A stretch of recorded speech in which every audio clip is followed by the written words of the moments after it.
नमस्कार आदाब साथियों।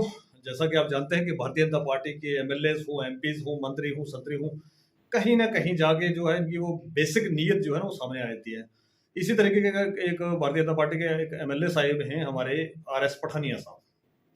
वो एयरफोर्स को कहते हैं कि जी इनकी हमारी तो कोई गलती नहीं है, वो तो पता नहीं ये सो रहे थे कि क्या हो रहा था कि यहाँ पर अटैक हो गया। तो इसके रिप्लाई में मैं कुछ कहना चाहता हूँ, आप ये वीडियो ज़्यादा से ज़्यादा शेयर कर दें कि पठानिया साहब आपने एयरफोर्स पे तो उंगली उठा दी।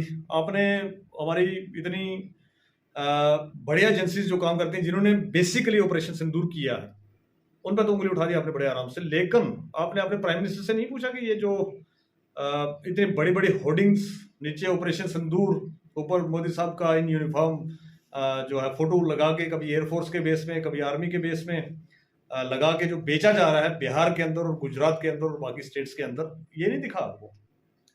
बेसिकली सो कौन रहा था और जाग कौन रहा था? मैं आपको बताना चाहूंगा कि जाग रही थी हिंदुस्तान की 140 करोड़ आवाम, जाग रही थी हमारी एयरफोर्स, जाग रही थी हमारी इंडियन आर्मी, जाग रही थी हमारी बीएसएफ। और सो कौन रहा था? सो रही थी बीजेपी।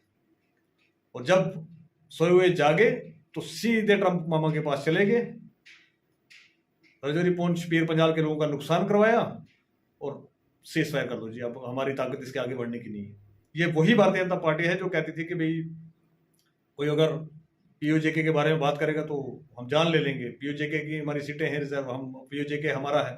जब पीओजेके लेने की बारी आई तो आप सोओगे। ये सिर्फ हिंदुस्तान नहीं, हिंदुस्तान के पूरे 140 करोड़ लोगों ने देखा है और ये पूरी दुनिया ने देखा है। आज आपका दोहरा चरित्र आप जो दिखा रहे हैं। आप ही के एक वो दूसरे एक मंत्री साहिबान थे, उन्होंने हमारी एक वेल डेकोरेटेड आर्मी ऑफिसर के लिए कह दिया कि ये तो आतंकवादियों की बहन है। तो ये चाल चरित्र जो है ना आपका, वो लोगों को समझ में आ रहा है। मैं इस पर ये कहना चाहूँगा। और अभी तक इसके बयान के बाद कोई माफ़ी नहीं मांगी गई, कोई एफआईआर नहीं हुई। लेकिन यहाँ पर ही एक दोहरा कानून ये भी चलता है कि भाई आप यही बात किसी दूसरे एमएलए ने की होती तो शायद अभी तक वो जेल की सलाखों के पीछे होता। लेकिन क्योंकि आप भारतीय जनता पार्टी के हैं इसलिए आपको कोई नहीं पूछेगा। आप हमारी इंडियन आर्मी की बेइज्जती कर लीजिए, हमारी एयरफोर्स की बेइज्जती कर लीजिए, आप उन शहीदों की बेइज्जती कर लीजिए जो शहीद हुए इस जंग के दरमियान।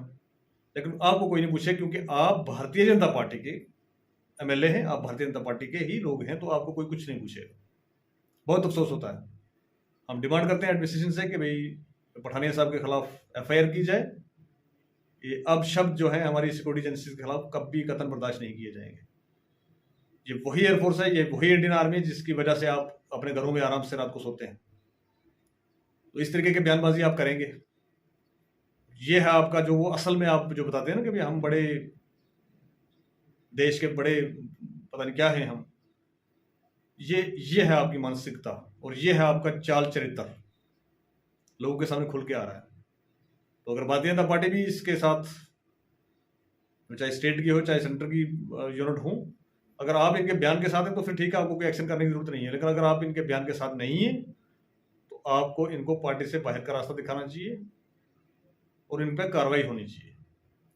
नहीं कर पाएंगे कार्रवाई आप, क्योंकि आपने तो आपके मंत्री साहब जो इतने वेल डेकोरेटेड ऑफिसर के खिलाफ बोले आपने कोई कार्रवाई की या कोई कार्रवाई होनी थी, वो तो एफआईआर लगाने के लिए सुप्रीम कोर्ट तक जाना पड़ा, लेकिन फिर भी एफआईआर नहीं हो पाई। तो ये चाल चरित्र भारतीय जनता पार्टी के सामने आ रहा है। इसको पूरा हिंदुस्तान देख रहा है और जिसको नहीं पता इसके लिए बेचिए। इन्होंने क्या कहा मैं वीडियो डाल रहा हूँ लास्ट में, वो भी सुन लेना। ऑपरेशन सिंदूर के दौरान सबके ध्यान में एयरफोर्स स्टेशन में क्या हुआ? नालायकी होगी इनकी, सोए होंगे ये लोग, हमारा तो कोई कसूर नहीं। हम लोगों ने तो अपने पलकों में बिठा के इनको यहाँ बिठा